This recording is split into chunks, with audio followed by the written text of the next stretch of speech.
भगवान श्री राम जी ने माता सीता का त्याग क्यों किया था, जानिए।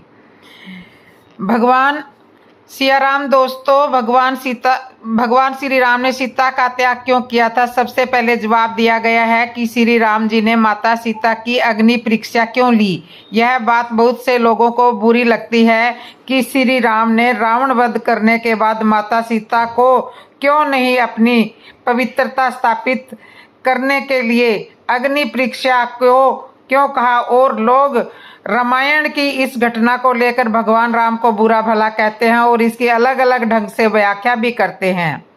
मैंने जो पढ़ा और सुना है उसके आधार पर इस घटना को समझाने का प्रयास करती हूँ। तुलसीदास जी द्वारा रचित रामायण मानस की अगर बात करें तो उसके अनुसार यह भगवान और सीता मैया की लीला थी। जब भगवान को यह आभास हो गया था कि रावण सीता मैया का अपहरण करने आ रहा है तो उन्होंने अग्नि परीक्षा प्रज्वलित की और माता सीता को उसमें समा जाने के लिए कहा। माता सीता अग्नि में समा गई और उससे उनकी एक छवि बाहर आ गई। जब युद्ध समाप्त हो गया तो वह छवि वापस अग्नि में गई और असली माता सीता उसमें से बाहर आ गई।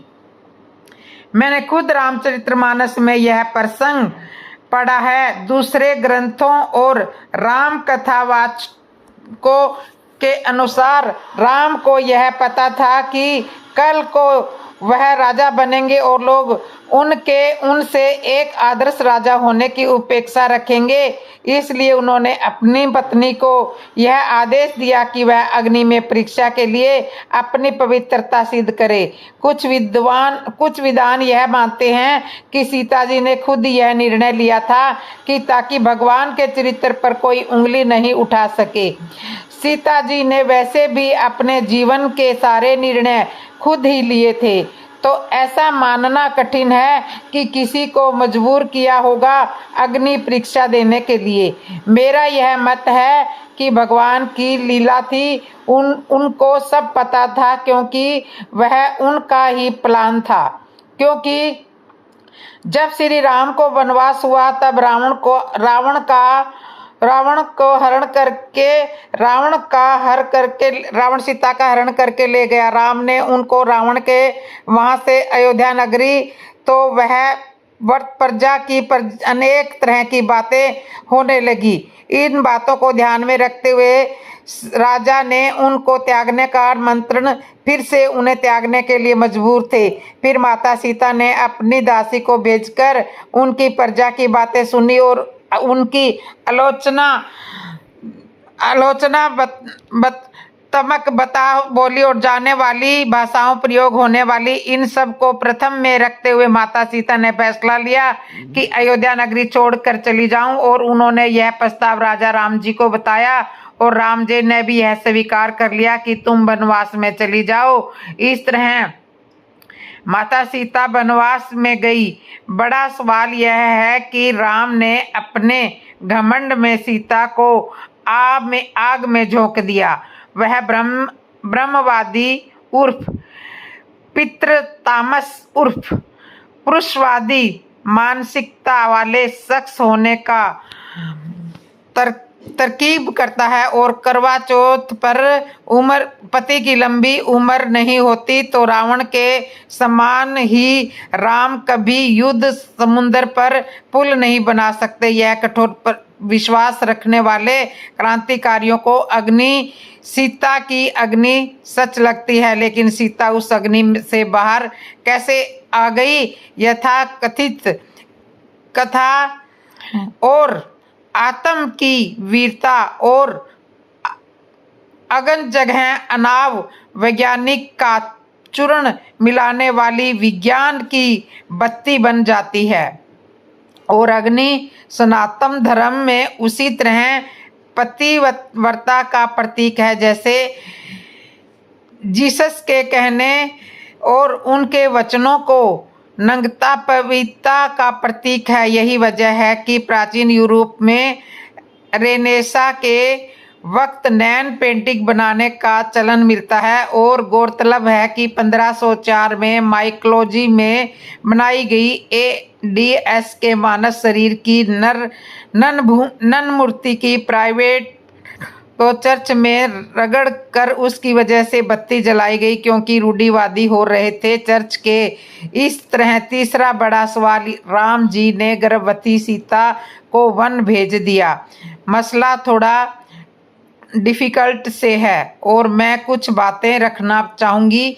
हे राम के निंदा रस पार्टिकल क्रेस के साथ उसमें प्रतिशील साहित्य की संभावना खोजने वाले और कलयुगी काकस को ध्यान में इतिहास में महाभारत को रामायण से पुराना माना जाता है, क्योंकि उसमें दक्षिण के पर्वतों का उतना स्वीकार वर्णन नहीं जितना कि रामायण में है।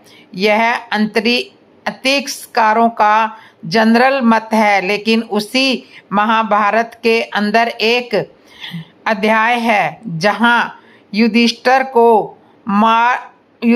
को मारकर युधिष्ठिर को डे राम की कथा सुनाते हैं, क्योंकि युधिष्ठिर का 13 साल का वनवास था और उन्होंने जुए में हारने की वजह से हुआ था और वह सब बातें लेकर रोते रहते थे। तो मार्कंडे कहते हैं कि श्री राम ने तो कुछ गलती नहीं की थी, तो उन्होंने 14 साल का वनवास क्यों हुआ?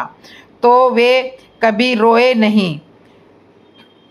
इसको रापो प्लान कहते हैं, जहां महाभारत के अंदर भी रामायण आती है। और इस तरह यह वही भाग जहां माता सीता का वन गमन, शंभुवध जैसी बातें जुड़ी गई है, जिन्हें राम बाद में उत्पन्न सामाजिक रूढ़ियों को मान्यता देने की कोशिश माना जाता है। वास्तविक रामायण लंका कांड में राम के राज्याभिषेक, अंतकालन तथा राज्य करने की बात पर खत्म हो जाती है। संक्षेप में है कि एक टेक्निकल चीज जोड़ी गई, यानी महाभारत की शुरुआत ही लव और कुश से होती है और वह नगर में आकर सुना रहे हैं तथा अधिकतर लोग निरंतर हो जाते हैं। महर्षि वाल्मीकि को भी इस बात का भान था कि भविष्य में कुछ मिलावट की कोशिश जरूर की जाएगी, इसलिए उन्होंने एक नियम बनाया था कि हर 1000 श्लोकों का पहला श्लोक गायत्री मंत्र के एक शब्द के बाद पूर्व ऊ भू शुरू होगा और इस तरह 24 शब्दों के लिए 24,000 श्लोकों की रचना की गई है। आप इन्हीं को लेकर कंपटीशन करें, समक्ष के भाग अपने आप छूट जाते हैं। राम की विशाल साली रघुवर को सुरक्षित है। हम रामायण में लक्ष्मण रेखा की बात करते हैं, पर लक्ष्मण रेखा संस्कृत रामायण में नहीं है। तो रामायण हमारे मन में है, वह है कि लोक रामायण को रीजन भाषा में लिखी गई है। हमारे देश में कई भाषाएं, दक्षिणी भारत में तमिल, तेलुगु, मलयालम, कन्नड़ और कई भाषाएं हैं। दक्षिण भारत में प्रथम पृथु, कोक्कड़, मराठी, गुजराती, राजस्थानी, बंगाली, उड़ीसा आदि भाषाएं, आसामी इत्यादि। तो इन भाषाओं में कवियों द्वारा रामायण लिखी गई है और उन्होंने अपनी जरूरत के हिसाब से रामायण की पुनर्रचना की है। ओरिजिनल रामायण में संस्कृत का सीधा अनुवाद नहीं किया गया, तो रामायण एक ग्रंथ नहीं है। भारत की प्राचीनतम संस्कृति परिक्रमा यह ब्रह्मा से लेकर पूरे साउथ ईस्ट इंडिया तक जाती है। यह राम की ही महानता है। श्रवण में सोने में लंका न मिले तो अवधपुरी की धूल मिले सोने में। कांटे चुभते हैं मिट्टी में, फूल खिले सबसे पहले का जवाब दिया गया, क्योंकि सीता जी द्वारा अग्नि परीक्षा देने के बाद भी श्री राम ने उनका त्याग कर दिया। काश तुम मुझे समझ पाते। अयोध्या के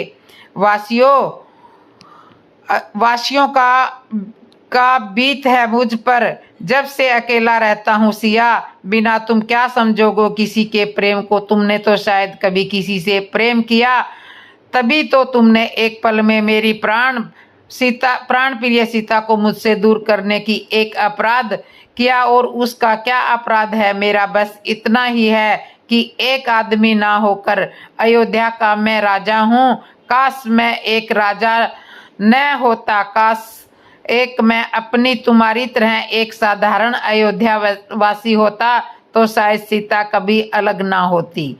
तब शायद राम को सीता को भी नहीं त्यागना पड़ता। नहीं, राम ने सीता को नहीं त्यागा, बल्कि सीता ने राम को त्यागा नहीं। सीता ने राम को नहीं त्यागा, बल्कि सीता ने अयोध्या वासियों को त्यागा। अयोध्या वासियों के उस राजा राम को त्यागा, अपने राम को भी नहीं त्यागा। उसने ना ही राम ने ही सीता को त्यागा, बल्कि राजा राम ने महारानी सीता का त्यागा।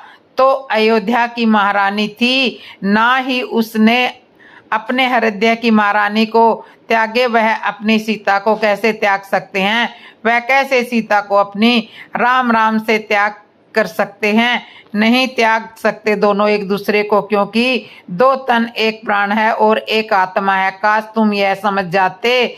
हे अयोध्या वासियों, तुमने कुछ ना जाना। सागर था तुम्हारा सामने प्रेम का, लेकिन तुमने एक बूंद भी ना पिया। तुमने तो वह भी सही पी लिया, उसे प्रेम के हता सागर से है। सागर के तरह तुमने कंठ में क्यों नहीं, शंकर की तरह तुमने कंठ में क्यों नहीं रखते तुम शंकर नहीं, और नहीं तुम मेरे मन मंदिर में भगवान शंकर की तरह सिया राम हमें विराजते हैं। नहीं, होठों पर हमेशा शंकर तरह प्रभु श्री राम रहता, नहीं उनकी तरह आंखों में हमेशा सीता राम मुस्कुराती छवि रहती। तभी तुमने समझा सीता राम साथ प्यारे लगते हैं, अलग अलग नहीं, और उसे प्रेम न समझना। चलो विष पिया हो तो भी तो सब उसमें कांटे की क्या जरूरत थी? अगर उन्हें कंठ में ही रोक लेते तो शायद आज सिया राम अलग ना हुए होते, लेकिन वह आज भी अलग ही हो गए।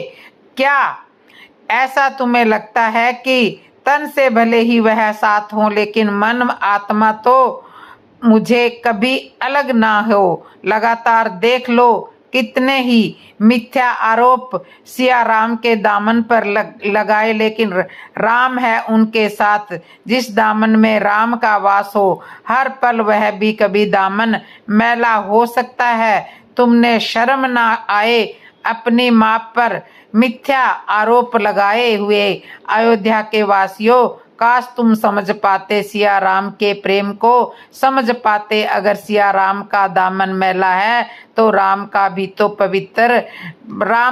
पवित्र ना था। फिर तुम्हारी नजर में दामन अलग अलग ऐसे हो गए, लेकिन अलग नहीं थे। वे दोनों दामन ही नहीं थे, दोनों एक ही दामन थे। दोनों पर तुमने आरोप लगाकर मैला करने की साजिश की है। तुम ना कुछ बिगाड़ सके उस दामन का, और ना खुद के दामन मैले हो गए, लेकिन तुम्हारे छोड़े गए बातें किसको समझना प्यारो? समझाया उन्हें जाता है जो समझना चाहते हैं। यह तो सब पहले से ही समझे हुए हैं।